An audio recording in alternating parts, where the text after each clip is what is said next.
Hi friends, நம்ம சேனலை இப்போ தான் ஃபஸ்ட் டைம் பார்க்குறீங்கன்னா மறக்காமல் நம்ம சேனலை சப்ஸ்கிரைப் பண்ணுங்கள். கூடவே பக்கத்தில் இருக்க பெல் ஐக்கானையும் கிளிக் பண்ணுங்கள். வாங்க ஃப்ரெண்ட்ஸ், வீடியோக்குள்ளே போகலாம். நம்ம இன்னைக்கு பார்க்க போகிறது ஒரு ஹெல்த்தியான ரெசிபி. இதுவும் ஒரு பாட்டி காலத்து ரெசிபின்னு கூட சொல்லலாம். இப்போ யாரும் ரொம்ப வைக்கிறது இல்லை. இது ஒரு கஞ்சி தான் வைக்க போகிறோம். நம்ம பச்சை பயிர் அப்படின்னா சிறுபயிர்னு சொல்லுவோம், இல்லை சிலவங்க பச்சை பயிர்னு சொல்லுவாங்க. அந்த பயிரை யூஸ் பண்ணி அப்புறம் கொஞ்சம் முருங்கைக்கீரை சேர்த்து நம்ம கொஞ்சம் கஞ்சி வைக்க போகிறோம். ஒரு ஹெல்த்தியான டிஷ் நீங்கள் அடிக்கடி வீட்டில் பிள்ளைங்களுக்கு செய்து கொடுக்கலாம். இதை இப்போ எப்படி பண்ணுறேன்னு பார்த்துடலாம். அதுக்கு நான் ஒரு மண் பாத்திரம் தான் எடுத்துருக்கிறேன். இப்போ மண் பாத்திரம் தான் வேணும்னு இல்லை, மற்றது எந்த பாத்திரம் வேணால் சில்வர், அலுமினியம் எது வேணால் நீங்கள் யூஸ் பண்ணிக்கலாம். இப்போ அதில் ஒரு 1.5 செம்பு அப்படின்னா 1.5 லிட்டர் தண்ணி சேர்த்து நான் இப்போ அடுப்பில் வச்சுருக்கிறேன். தண்ணி நல்லா கொதிக்கட்டும், வெயிட் பண்ணலாம், பார்ப்போம். இப்போ கஞ்சிக்கு தண்ணி கொதி வந்துட்டு அந்த டைமில் நம்ம அரிசி சேர்த்துடலாம். அரிசி நான் ஒரு 1.5 கப் அரிசி எடுத்துருக்கிறேன். இப்போ இந்த 1.5 கப் அரிசிக்கும் 1/2 கப்பு சிறுபயிறு எடுத்துருக்கிறேன். இது நீங்கள் கொஞ்சம் கம்மி பண்ணி போடுறதுன்னா கம்மி பண்ணி போடலாம், இல்லை கொஞ்சம் கூட கூடுதலாக சேர்த்துக்கிறீங்க கூடுதலாக சேர்த்துக்கலாம். அதை அவங்கவுங்க அளவுக்கு சேர்த்துக்கோங்க. இது கூட நம்ம ஒரு கை நல்லா கொஞ்சம் நிறைய இதை போல் உள்ளிப்பூடு நல்ல ஒரு கை நிறைய இருக்கட்டும். கொஞ்சம் எவ்வளோ கொஞ்சம் கூடுதலாக இருந்தாலும் கம்மியாக ஆக வேண்டாம். உங்களுக்கு கொஞ்சம் உள்ளி கூடுதலாக பிடிக்கும்னா உள்ளி கூடுதலாக சேர்த்துக்கோங்க, இல்லை பூடு கூடுதலாக பிடிக்கும் அப்படின்னா பூடு சேர்த்துக்கோங்க. இப்போ இதை எல்லாமே நம்ம அரிசியில் சேர்த்துட்டு அரிசியை ஒரு தண்ணி வாஷ் பண்ணி நம்ம இப்போ பானையில் போட்டுடலாம். எல்லாமே இப்போ இதில் சேர்த்தாச்சு. இப்போ இது கூட ஒரு ஸ்பூன் நம்ம வெந்தயம் சேர்க்க போகிறோம். வெந்தயமே நல்ல ஹெல்த்துக்கு ரொம்ப நல்லது. இப்போ ஒரு ஸ்பூன் வெந்தயம் இப்போ அதில் சேர்த்துடலாம். இப்போ எல்லாம் சேர்த்து நம்ம ஒரு தண்ணி வாஷ் பண்ணி எடுத்துகிட்டு வந்துடலாம்.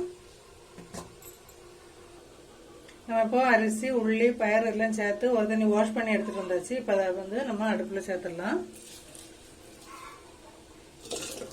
நீங்கள் சிறுபயிறு அரிசி பொதுவாக 4 கப்பு அரிசிக்கு 1 கப்பு சிறுபயிறு கரெக்டான அளவு. நீங்கள் இதில் கொஞ்சம் கூடுதலாகவோ கம்மியாகவோ அவங்கவுங்க தேவைக்கேற்ப நீங்கள் சேர்த்துக்கோங்க. அதே போல் தான் உள்ளியும். உள்ளி சின்ன உள்ளி சேர்த்துக்கோங்க, பல்லாரி வேண்டாம். சின்ன உள்ளி பூடு நம்ம எவ்வளோ தூரம் நிறைய சேர்க்குறோமோ அதுக்கு தக்கன டேஸ்ட்டாகவும் இருக்கும், ஹெல்த்துக்கும் நல்லது.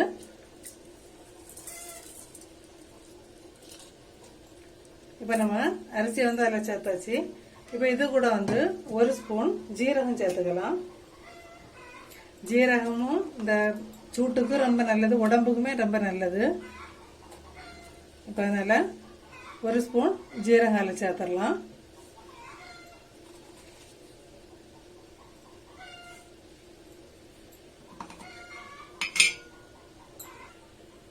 இப்போ நம்ம ஜீரகம்லாம் சேர்த்த அப்புறம் ஒருக்கா இதை போல் கரண்டி எடுத்து ஒருக்கா மிக்ஸ் பண்ணிவிட்டு மீடியம் ஃப்ளேமில் வச்சுட்டு நல்லா வேகிற அளவுக்கு நம்ம குக் பண்ணணும்.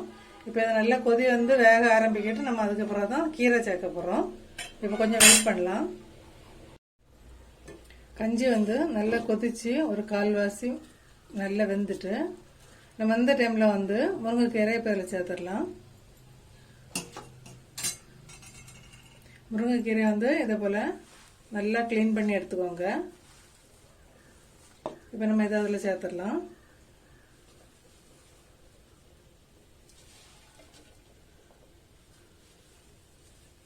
முருங்கைக்கீரையிலையுமே எதுவுமே நம்மனா மரத்துலேருந்து டைரெக்டாக பறித்து நம்ம இது பண்ணிடலாம். சந்தையிலையுமே இப்போ எல்லா இடத்துலையும் சந்தையிலையுமே கிடைக்குது. உங்களுக்கு மற்ற கீரைகள் அப்படின்னு சொல்லியாச்சுன்னா உங்களுக்கு அதில் ஏதாவது பூச்சிக்காக வேண்டி மருந்து அடிச்சிருப்பாங்க அப்படின்னு பயப்படணும். ஆனால் முருங்கைக்கீரை பொறுத்த மட்டும் அப்படியெல்லாம் எந்த பிரச்சனையுமே இருக்காது. அதனால் வாரத்துக்கு ஒரு நாள் தைரியமாக நம்ம முருங்கைக்கீரை சேர்த்துக்கலாம்.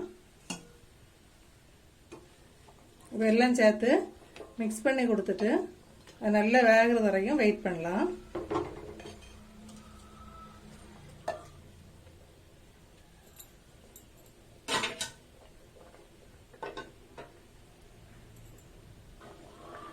நம்ம இப்போ கஞ்சியில் கீரையெல்லாம் சேர்த்து வேக வைக்க தொடங்கின அப்புறம் கொஞ்சமாக தண்ணி தேவைப்படுது. நம்ம இந்த அரிசியெல்லாம் சேர்ந்து கீரையும் சேர்ந்து வேக ஆரம்பிக்குது. இப்போ தான் நம்ம இப்போ இந்த டைமில் ஒரு 2 கப்பு தண்ணி கூட பச்சை தண்ணி சேர்த்துற வேண்டாம், சூடாக்கி சேர்த்துக்கோங்க. கொஞ்சம் சுடு தண்ணி சேர்த்து கொடுக்குறேன்னா அவங்கவுங்க தேவைக்கு ஏற்ப சேர்த்துக்குவாங்க. ஏன்னா சில அரிசிக்கு தேவைப்படும், சில அரிசிக்கு கரெக்டாக இருக்கும். நான் இப்போ கொஞ்சம் 2 கப் தண்ணி அதில் சேர்த்து கொடுத்துருக்குறேன். இப்போ கஞ்சி வந்து சூப்பராக ரெடி ஆகிட்டு பாருங்க. அந்த அதில் நம்ம சேர்த்த முருங்கைக்கீரை எல்லாம் நல்லா வெந்து அதில் உள்ள அரிசி எல்லாம் கூட அரிசி பயரெல்லாம் கூட நல்லா சாஃப்டாக நல்லா வெந்து ரெடி ஆகிட்டு இந்த டைமில் வந்து நம்ம தேங்காய் சேர்த்துடலாம். தேங்காய் வந்து கொஞ்சம் இளம் தேங்காய் இருந்தால் கொஞ்சம் டேஸ்ட்டு நல்லா இருக்கும். அப்படி கிடைக்காதவங்க எது வேணா சேர்த்துக்கோங்க. அதே போல் தேங்காய் வந்து அவங்கவுங்க தேவைக்கேற்ப கொஞ்சம் கூடுதலாக சேர்த்தா டேஸ்ட்டாக இருக்கும். தேங்காயும் உப்பும் இப்போ இதில் சேர்த்துடலாம். நான் வந்து ஏற்கனவே உப்பு சேர்த்துட்டேன். இப்போ இதை ஒருக்கா மிக்ஸ் பண்ணிட்டு நம்ம சர்வ் பண்ணிடலாம். இது சூப்பரான காம்பினேஷன் என்ன அப்படின்னு சொன்னா தேங்காய் துவையல் சூப்பராக இருக்கும். என்ன துவையல் வேணா வச்சுக்கலாம். நம்ம இப்போ தேங்காய் துவையல் தான் ரெடி பண்ணியிருக்கிறோம். நம்ம இப்போ கஞ்சி வந்து சூப்பராக ரெடி பண்ணிட்டோம். தேங்காய் எல்லாம் போட்டு நம்ம தேங்காய் உப்பெல்லாம் சேர்த்து ஃபுல்லாகவே மிக்ஸ் பண்ணி எடுத்தாச்சு. இப்போ நீங்கள் வந்து கஞ்சி வைக்கிறீங்க அப்படின்னு சொல்லியாச்சுன்னா மண்பானையில் தான் வைக்கணும்னு இல்லை, எந்த பாத்திரத்தில் வேணாலும் வைக்கலாம்.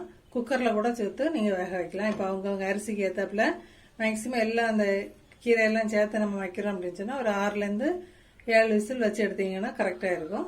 அப்படி இல்லைன்னா எந்த பாத்திரத்தில் வேணால் வேக வச்சு எடுத்துக்கலாம். மண் பாத்திரத்தில் வச்சிங்க அப்படின்னா கொஞ்சம் ஹெல்த்துக்கும் ரொம்ப நல்லது. இப்போ நம்ம இதில் சேர்த்துருக்க ஒவ்வொரு இன்க்ரீடியன்ஸுமே ஹெல்த்துக்கு ரொம்ப நல்லது. அதனால கண்டிப்பாக வாரத்துக்கு ஒரு நாள் இதை போல் ட்ரை பண்ணி பாருங்கள் ஃப்ரெண்ட்ஸ். அதுக்கப்புறம் வீட்டில் சின்ன பிள்ளைங்க இருக்காங்க அப்படின்னு சொன்னால் இந்த கஞ்சி இலக்கறி சேர்த்த கீரை முருங்கைக்கீரை சேர்த்த கஞ்சி குடிக்கல அப்படின்னு சொன்னால் இந்த தண்ணியை வந்து இப்படி கொஞ்சம் ஃபில்டர் பண்ணி இந்த தண்ணியை மட்டுமாவது 1 கப்பு தண்ணி கொஞ்சம் உப்பு சேர்த்து தாராளமாக பிள்ளைங்களுக்கு கொடுங்க. இந்த கீரை வராமல் ஃபில்டர் பண்ணி எடுத்து பிள்ளைங்க விரும்பலை அப்படின்னு சொன்னால் இப்போ விரும்புகிறாங்க சாப்பிடுவாங்க அப்படின்னு சொன்னால் எல்லாருக்கும் கொடுக்கலாம். இப்போ இது வந்து சின்ன வயசுலேருந்து வயசானவங்க வரைக்கும் எல்லாருக்கும் சாப்பிடலாம். ஹெல்த்துக்கு ரொம்ப நல்லது. இப்போ ரொம்ப ஹெல்த்தியான பச்சை பயிறு முருங்கைக்கீரை கஞ்சி சூப்பராக ரெடி ஆகிட்டு இப்போ சர்வ் பண்ணிடலாம். இப்போ இதுக்கு கூட சூப்பரான காம்போ அப்படின்னு சொன்னீங்கன்னா தேங்காய் துவையல் காரசாரமாக ரெடி பண்ணியிருக்கிறேன். நான் இதை வந்து இன்னொரு வீடியோவில் உங்களுக்கு கொடுக்குறேன். ஓகே ஃப்ரெண்ட்ஸ், இதை போல் ட்ரை பண்ணிட்டு கண்டிப்பாக கமெண்ட் பண்ணுங்கள்.